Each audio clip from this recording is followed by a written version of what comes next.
हज सदियों से मुसलमानों के लिए एक इंतहाई अहम सफर रहा है, मगर अब इस कदीम रिवायत में एक नया डिजिटल बाब शुरू हो रहा है। जी हां, हम बात कर रहे हैं 2026 के हज की, जिसके लिए सऊदी अरब ने रजिस्ट्रेशन का पूरा तरीका ही बदल दिया है। तो आइए देखते हैं कि ये डिजिटल ट्रांसफॉर्मेशन आखिर है क्या और इसका लाखों आज़मीन पर क्या असर हो पड़ेगा। देखें, ये कोई मामूली तब्दीली नहीं है। दुनिया की सबसे बड़ी और कदीम तरीन इबादत में से एक हज अब पूरी तरह से डिजिटल हो रही है। और ये सिर्फ टेक्नोलॉजी का इस्तेमाल नहीं है, इसके पीछे एक बहुत बड़ा मकसद है। मकसद ये है कि लाखों लोगों के इस मुक़द्दस सफ़र को पहले से कई ज़्यादा आसान, शफ़ाफ और महफूज बनाया जा सके। तो चलिए एक नज़र डालते हैं कि आज हम क्या क्या कवर करने वाले हैं।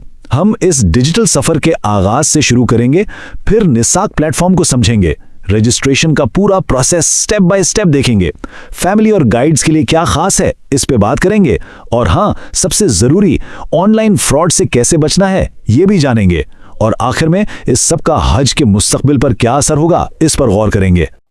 तो शुरुआत करते हैं पहले पॉइंट से। आखिर ये डिजिटल सफ़र शुरू कहाँ से हुआ? सऊदी अरब की मिनिस्ट्री ऑफ हज एंड उम्रा ने 2026 यानी हिजरी साल 1447 के हज सीजन के लिए रजिस्ट्रेशन का ऐलान कर दिया है। और इस बार सबसे बड़ी खबर यह है कि पूरा का पूरा प्रोसेस सिर्फ एक सेंट्रल डिजिटल गेटवे के जरिए होगा। और इस नए निज़ाम का मरकज़, उसका दिल है नुस्खे हज प्लेटफॉर्म। ये नाम बहुत अच्छी तरह से जहन में बिठा लें, क्योंकि ये वो वाहिद ऑफिशियल सरकारी पोर्टल है जहां से मुस्लिम अक़लियती ममालिक के आज़मीन हज के लिए अप्लाई कर सकते हैं। इसका मतलब साफ है, अब कोई दूसरा रास्ता, कोई एजेंट, कोई इंटरमीडियरी नहीं। अब सवाल ये पैदा होता है कि आखिर इस नए प्लेटफॉर्म निस्क में ऐसी क्या खास बात है, ये पहले के तरीकों से इतना अलग क्यों है? तो बात सिर्फ एक नई वेबसाइट की नहीं है, बल्कि ये पूरे के पूरे सिस्टम को जड़ से बदल रहा है। पहले क्या होता था, आज़मीन को थर्ड पार्टी एजेंट्स और दरमियानी लोगों पर डिपेंड करना पड़ता था। इससे प्रोसेस ना सिर्फ कॉम्प्लेक्स हो जाता था, बल्कि कई बार शफाफ भी नहीं रहता था। लेकिन अब नुसुक हज प्लेटफॉर्म इस पूरी चेन को ही खत्म कर देता है। अब आज़मीन डायरेक्ट, बिल्कुल सीधा हुकूमत से राब्ता करते हैं।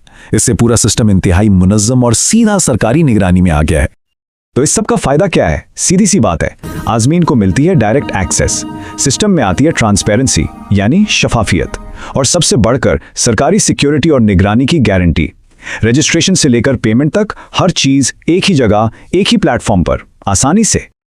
अच्छा जी, तो अब आते हैं असल बात पर। यह काम करता कैसे है? इस प्लेटफॉर्म पर रजिस्टर करना आसान है या मुश्किल? खुशकिस्मती से मिनिस्ट्री ने इस प्रोसेस को बहुत ही यूज़र फ्रेंडली बनाया है। रजिस्ट्रेशन का प्रोसेस सिर्फ 5 सिंपल स्टेप्स में मुकम्मल हो जाता है। सबसे पहले आपको जाना है haj.nusuk.sa पर। वहां जाकर अपने मुल्क को सेलेक्ट करना है, फिर अपना ईमेल डालकर OTP वेरिफिकेशन करनी है। उसके बाद एक सिक्योर सा पासवर्ड सेट करना है, और आखिर में अपने ज़रूरी डॉक्यूमेंट्स अपलोड कर देने। बस इतना ही आसान है। और हाँ, डॉक्यूमेंट्स कौन से चाहिए? आपको 3 चीज़ें तैयार रखनी है, एक वैलिड पासपोर्ट, एक रीसेंट पर्सनल फोटोग्राफ, और आप जिस मुल्क से अप्लाई कर रहे हैं वहाँ का प्रूफ ऑफ रेजिडेंस यानी रिहाइश का सबूत।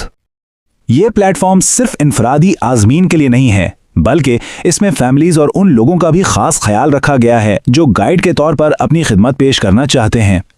एक बहुत ही ज़बरदस्त फीचर यह है कि एक शख्स अपने अकाउंट में अपने साथ साथ फैमिली के साथ मज़ीद लोगों को ऐड कर सकता है। इससे होता यह है कि पूरी फैमिली की रजिस्ट्रेशन एक साथ, एक ही जगह से बहुत आसानी से मैनेज हो जाती है। और इसी तरह जो लोग हज गाइड बनने का शौक रखते हैं, उनके लिए भी रास्ता आसान कर दिया गया है। वो भी इसी प्लेटफॉर्म पर बिकम अ गाइड के ऑप्शन से डायरेक्ट अप्लाई कर सकते हैं। फाइनल अप्रूवल तो जाहिर है मिनिस्ट्री ही देगी, लेकिन एप्लीकेशन प्रोसेस अब बहुत स्ट्रीमलाइंड है। चलिए अब एक इंतहाई ज़रूरी मौजू पर बात करते हैं, और वो है सेफ्टी एंड सिक्योरिटी। देखें, जब भी कोई इतना बड़ा प्रोसेस ऑनलाइन होता है तो उसके साथ फ्रॉड और धोखाधड़ी के खतरात भी बढ़ जाते हैं। मिनिस्ट्री ने इस मामले में लोगों को आगाह करने के लिए वाज़ेह वार्निंग्स जारी की हैं। तो सवाल यह है कि आखिर आज़मीन को किन चीज़ों से बचना है, किन चीज़ों से होशियार रहना है। मिनिस्ट्री का ऑफिशियल बयान बिल्कुल साफ और दो टोक है। वो कहते हैं कि किसी भी गैर सरकारी लिंक, दफ्तर या सर्विस पर हरगिज़ भरोसा ना करें जो हज रजिस्ट्रेशन या अदायगी का दावा करें। यह सबसे अहम हिफाजती नुक्ता है। तो मैं एक बार फिर रिपीट कर रहा हूं, इस बात को जहन नशीन कर लें। रजिस्ट्रेशन, बुकिंग, पेमेंट, हज से मुतालिक हर चीज़ के लिए सिर्फ और सिर्फ एक ही जगह है, ऑफिशियल वेबसाइट hajj.nusuk.sa। इसके अलावा कोई दूसरा रास्ता नहीं, कोई शॉर्टकट नहीं। अब आखिर में ज़रा आगे की तरफ देखते हैं। इस पूरी तब्दीली के असरात क्या होंगे? ये सिर्फ एक टेक्निकल अपग्रेड नहीं है, ये असल में हमें हज के मुस्तकबिल की एक झलक दिखा रहा है। तो इस सारी गुफ्तगू का निचोड़ क्या है, टेक अवे क्या है? वो ये है कि निस्क हज प्लेटफॉर्म लाखों आज़मीन के लिए हज के तजुर्बे को पहले से कहीं ज़्यादा डायरेक्ट, शफ़ाफ और महफूज बना रहा है। ये आज़मीन को बाइख्तियार बनाने, उन्हें कंट्रोल देने की तरफ एक बहुत बड़ा कदम है। और ये पूरा माजरा हमें एक बड़े सवाल के सामने ला खड़ा करता है। हज जैसी कदीम और मुक़द्दस रिवायत में टेक्नोलॉजी का इस तरह से आना, ये तो शायद सिर्फ शुरुआत है। मुस्तकबिल में टेक्नोलॉजी हमारी इन रिवायात और सकाफ़त को मज़ीद किस तरह से शेप करेगी, उन्हें कैसे बदलेगी, ये एक बहुत ही दिलचस्प सवाल है जिस पर सोचना ज़रूरी है। अगर आपको ये वीडियो पसंद आए तो कृपया इसे लाइक करें, कमेंट करें, सब्सक्राइब करें और अपने दोस्तों और परिवार के साथ शेयर करें।